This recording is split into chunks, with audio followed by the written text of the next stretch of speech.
Hello everyone, स्वागत है आपका आपके अपने YouTube channel study with Diwakar sir में। आज का हमारा टॉपिक है भारतीय इतिहास के प्रसिद्ध युद्ध।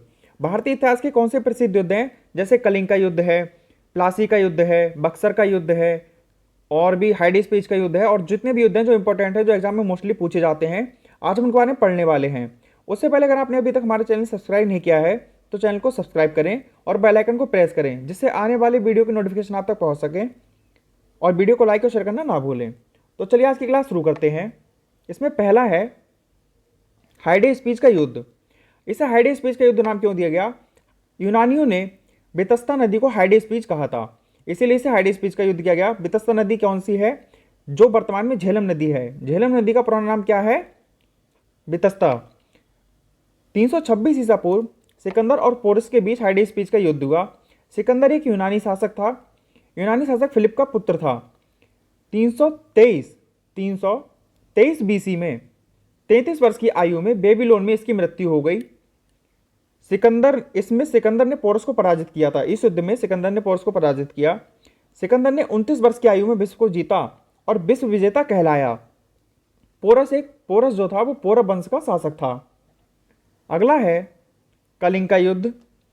कलिंग का युद्ध 261 ईसा पूर्व अशोक ने कलिंग पर आक्रमण किया। उस समय कलिंग का शासक कौन था? नंदराज था। युद्ध का कारण हाथी प्राप्ति था। इसी युद्ध में रक्तपात और मृत्यु देख के अशोक ने कभी भी युद्ध न करने का निर्णय लिया था। अगला है तराइन के युद्ध। तराइन का प्रथम युद्ध। तराइन का प्रथम युद्ध 1191 ईस्वी में पृथ्वीराज चौहान और मोहम्मद गौरी के बीच हुआ था। इसमें पृथ्वीराज चौहान की विजय हुई और ने मोहम्मद गौरी को पराजित किया था। पृथ्वीराज चौहान वंश के शासक थे। पृथ्वीराज चौहान का ही दूसरा नाम क्या है? राय पिथौरा। ये राय पिथौरा पृथ्वीराज चौहान का ही दूसरा नाम है। पृथ्वीराज के ऊपर एक किताब लिखी गई है, पृथ्वीराज रासो। आप कमेंट करके बताइए कि पृथ्वीराज रासो किसके द्वारा लिखी गई थी। तराइन का दूसरा युद्ध किसके बीच हुआ? तराइन का दूसरा युद्ध भी 1192 ईस्वी में पृथ्वीराज चौहान और मोहम्मद गौरी के बीच हुआ। इस युद्ध में मोहम्मद गौरी की विजय हुई और उसने पृथ्वीराज चौहान को पराजित किया। इस युद्ध में इसने पृथ्वीराज चौहान को राजा जयचंद की मदद से पराजित किया था। राजा जयचंद कौन थे? राजा जयचंद गढ़वाल वंश के शासक थे। राजा जयचंद की एक पुत्री थी संयोगता, जिसके साथ पृथ्वीराज चौहान ने विवाह किया था। इस बात से नाराज होकर राजा जयचंद ने मोहम्मद गौरी का साथ दिया और उन्होंने पृथ्वीराज चौहान को हराने में मोहम्मद गौरी की मदद की थी। ये कब हुए थे? 91 और 92 में। अगला है चंदावर का युद्ध। चंदावर का युद्ध 1194 ईस्वी में राजा जयचंद और मोहम्मद गौरी के बीच हुआ। इसमें मोहम्मद गौरी ने राजा जयचंद को पराजित कर उनकी हत्या कर दी थी।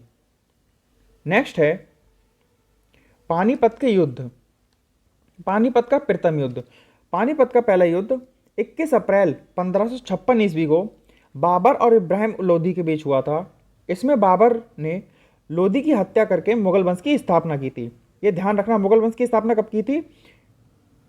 बाबर ने लोदी की हत्या करके 1526 ईस्वी में। फिर पानीपत का दूसरा युद्ध। पानीपत का दूसरा युद्ध 5 नवंबर 1556 को हुआ था। हेमू और अकबर की सेना के बीच हुआ था। इस युद्ध में अकबर की सेना का संचालन बैरम खान कर रहा था। इसमें अकबर की सेना विजय रही और उन्होंने किसको? हेमू को पराजित किया। पानीपत का तीसरा युद्ध कब हुआ? 14 जनवरी 1761 ईस्वी को अहमद शाह अब्दाली और मराठाओं के बीच ये तीसरा युद्ध लड़ा गया। इसमें अब्दाली की विजय हुई और ने मराठाओं को पराजित किया था। अगला है खानवा का युद्ध। 1527 में बाबर और राणा सांगा के बीच हुआ। इसमें बाबर ने राणा सांगा को पराजित किया था। अगला है चंदेरी का युद्ध। चंदेरी का युद्ध कब हुआ? 1528 में बाबर और मेदिनी राय के बीच हुआ था। इसमें बाबर की विजय हुई, उसने किसे? मेदिनी राय को पराजित किया। ये ध्यान रखना, 1527 में खानवा का युद्ध हुआ था और 1528 में चंदेरी का युद्ध हुआ। और ये बाबर और राणा सांगा के बीच हुआ था। 27 में खानवा का युद्ध और चंदेरी का युद्ध बाबर और मेदिनी राय के बीच हुआ था। और दोनों में ही कौन जीता था? बाबर। और तीसरा भी युद्ध किसके बीच लड़ा गया था? तीसरा युद्ध है घाघरा का युद्ध। घाघरा का युद्ध 1529 में बाबर और अफगानों के बीच हुआ था। इसमें बाबर की जीत हुई थी और इसने किसको? अफगानों को पराजित किया था। यानी बाबर ने 1527, 1528 और 1529 में 3 युद्ध लड़े थे और तीनों में उसकी विजय हुई थी। वो किसी एक भी युद्ध में नहीं हारा था। अगला है चौसा का युद्ध। चौसा का युद्ध 1539 में शेर शाह सूरी और हुमायूं के बीच हुआ था। इसमें शेर शाह सूरी की विजय हुई और इसने हुमायूं को पराजित किया था। नेक्स्ट है बिलग्राम या कन्नौज का युद्ध। इसी को बिलग्राम का युद्ध कहते हैं या कन्नौज का युद्ध कहते हैं। यह 1540 में शेरशाह सूरी और हुमायूं के बीच हुआ। एक बार फिर से शेरशाह सूरी ने हुमायूं को पराजित किया था इस युद्ध में। अगला है हल्दी घाटी का युद्ध। हल्दी घाटी का युद्ध 1576 में अकबर और महाराणा प्रताप के बीच हुआ था। इसमें अकबर ने महाराणा प्रताप को हराया था। नेक्स्ट है प्लासी का युद्ध। प्लासी का युद्ध सबसे ज़्यादा पूछा जाता है। यह इतिहास में एक फेमस युद्ध है। यह कब हुआ था? 1757 में रॉबर्ट क्लाइव और सिराजुद्दौला के बीच युद्ध लड़ा गया था। इसमें रॉबर्ट क्लाइव ने सिराजुद्दौला को हराया। रॉबर्ट क्लाइव कौन था? रॉबर्ट क्लाइव बंगाल का पहला गवर्नर था। अगला है बक्सर का युद्ध। बक्सर का युद्ध कब हुआ था? 1764 में अंग्रेजों, सिराजुद्दौला और मीर कासिम और शाह आलम द्वितीय के बीच ये युद्ध लड़ा गया था। इसमें अंग्रेजों की जीत हुई थी। मतलब इसमें एक तरफ अंग्रेज लड़ रहे थे और दूसरी तरफ सिराजुद्दौला, मीर कासिम और शाह आलम द्वितीय, ये 3 लोगों की सेना लड़ रही थी। और इसमें जीत किसको हुई? अंग्रेजों की। अंग्रेजों की सेना का नेतृत्व हेक्टर मुनरो कर रहा था। Thanks for watching video. अगर आपको वीडियो अच्छा लगा तो वीडियो को ज़्यादा से ज़्यादा लाइक करें और शेयर करें और चैनल को सब्सक्राइब करना ना भूलें। Thank you everyone.